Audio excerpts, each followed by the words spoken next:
नमस्कार दोस्तों, आप सभी को मेरा आशा करता हूं कि आप सभी ठीक ठाक होंगे।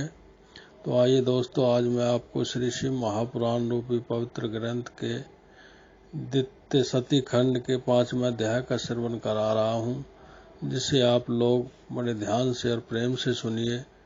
इस कथा को आप शुरू से आखिरी तक सुनना, क्योंकि आपको तभी ही आनंद आएगा।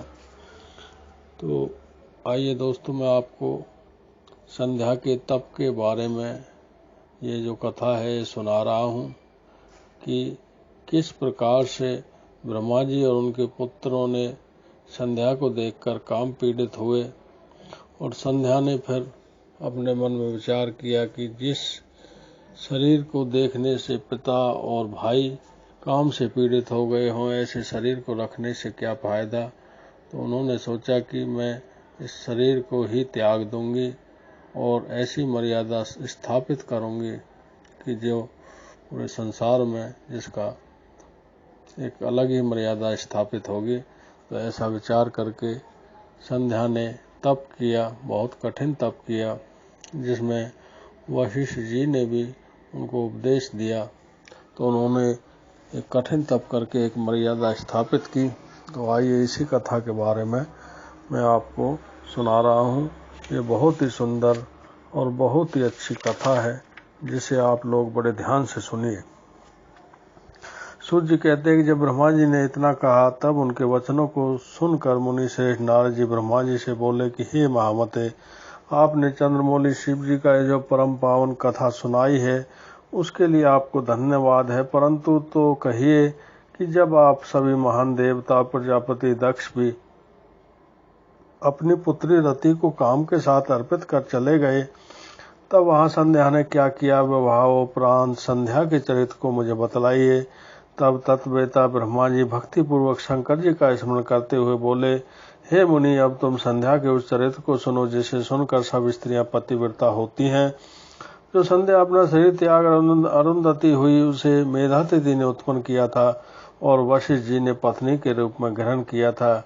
इस पर नारद जी ने पूछा कि उसे मेधातिथि ने कैसे उत्पन्न किया और वशिष्ठ जी ने उसे कैसे ग्रहण किया। यह सब अरुंधति के चरित्र को मुझे तत्व रूप से सुनाइए।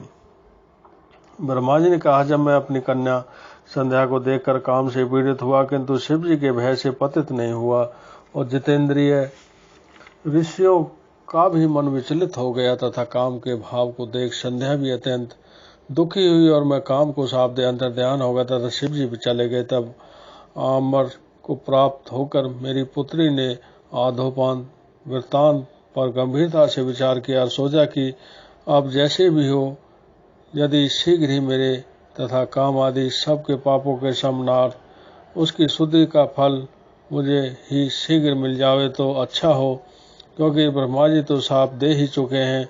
भला मुझसे बढ़कर पापनी कौन है, जिसे देखकर पिता और भ्राता भी काम की इच्छा करते हो। अतः मैं स्वयं ही इस पाप का प्रायश्चित करूंगी। वेद मार्ग में अपने को अग्नि में जला दूंगी। ऐसी मर्यादा स्थापित करूंगी जिससे संसार में उत्पन्न होते ही मनुष्य इस प्रकार से कामी न हो।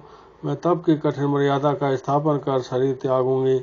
भला मेरे इस शरीर को स्वयं पिता और भ्राताओं ने इच्छा की, उस शरीर को रखने का क्या अर्थ है। हाँ, मैंने पिता और भाइयों में काम उत्पन्न किया। अब यह शरीर पुण्य और साधन के योग्य नहीं है। ऐसा विचार कर संध्या चंद्रभागा नदी के तट पर स्थित चंद्रभाग पर्वत पर चली गई। तब मैं अपनी पुत्री को श्रेष्ठ पर्वत पर तपस्या के लिए गई हुई जानकर अपने संयात्मक पुत्र वशिष्ठ से बोला कि हे पुत्र वशिष्ठ, तप के लिए जाती हुई मनुष्यनी संध्या को तुम जाकर अच्छी तरह दीक्षा दो, क्योंकि अब उसमें वह चपलता नहीं है और वह अपने पूर्व मृत्यु को विचार अपना प्राण त्यागना चाहती है। अब वह तप द्वारा मर्यादा की भी मर्यादा स्थापित करेगी, परंतु हे तात, अभी तक वह तप के किसी भाव को जानती नहीं। अतः जैसे उसको इष्ट की प्राप्ति हो, उसे वैसे तुम वैसा ही उपदेश करो। हे मुनि, यदि आवश्यकता हो तो तुम अपने इस रूप को छोड़ दूसरा रूप धर कर भी उसके निकट काफी तप की क्रियाओं को दिखाओ। दूसरे रूप की इसलिए आवश्यकता है कि उसने यह मेरा और तुम्हारा रूप पहले ही देखा है, जिसका उसकी दृष्टि में कोई मूल्य नहीं है। इस कारण तुम्हारे इस रूप से वह कुछ प्राप्त न कर सकेगी, अतः तुम दूसरा रूप धारण कर लेना। हे नारद, वशिष्ठ जी ने कहा, ऐसा ही होगा। यह कहकर वह संध्या के निकट पहुँचे। संध्या चंद्रभाग पर्वत के लाल सरोवर के पास बैठी हुई थी। उसके पास पहुंच वशिष्ठ जी ने आदर से पूछा कि हे भद्रे, तुम किसकी कन्या हो और इस सरोवर पर क्या करने आई हो? यदि यह छिपाने योग्य न हो तो मैं सुनना चाहता हूँ। तुम उदास क्यों हो? तब अग्नि की तरह दीप्तिमान शरीर वाले वशिष्ठ जी को देखकर संध्या ने प्रणाम किया, कहा कि मैं इस निर्मल निर्जन पर्वत पर तप करने आई हूँ। यदि आप योग्य समझे तो मुझे उपदेश करें, यही मेरा गुप्त कार्य है, दूसरा कुछ नहीं। वशिष्ठ जी ने फिर कुछ नहीं पूछा, क्योंकि वह सब कुछ जानते थे। तब उस नियतात्मा तप में उद्योग को धारण करने वाली संध्या से वशिष्ठ जी ने भक्त वत्सल शिव जी का स्मरण कहा, अच्छा तो तुम अब परम आराध्य शिव जी को मन में धारण कर उन्हीं का भजन करो, इससे तुम्हारे सभी मनोरथों की पूर्ति होगी। ओम नमः शिवाय शंकराय। ओम अंत में लगाकर मौन होकर तप करो। मैं जैसा कहता हूँ उसके अनुसार मौन होकर ही स्नान, शिव जी का पूजन करो। केवल जल का आहार करना और कुछ नहीं। इससे निसंदेह तुम्हारी तपस्या पूर्ण फलदायक होगी। शिव भी तुम्हारे मनोरथों को शीघ्र ही पूर्ण करेंगे। वशिष्ठ जी ने वहां बैठकर संध्या को तप की सब क्रियाएं बतलाई और पुनः वे वहीं अंतर ध्यान हो गए। इति श्री शिव महापुराण द्वितीय सती खंड का 5वां अध्याय समाप्त। तो दोस्तों, जैसा कि आपने 5वें अध्याय का श्रवण किया, आशा करता हूँ कि यह कथा आपको बहुत ही पसंद आई होगी और आपने बड़े ही प्रेम से इस कथा का आनंद लिया होगा। तो आपको यह कथा बहुत अच्छी और बहुत ही पवित्र कथा है, जिसको सुनने में आपको बड़ा ही आनंद आया होगा।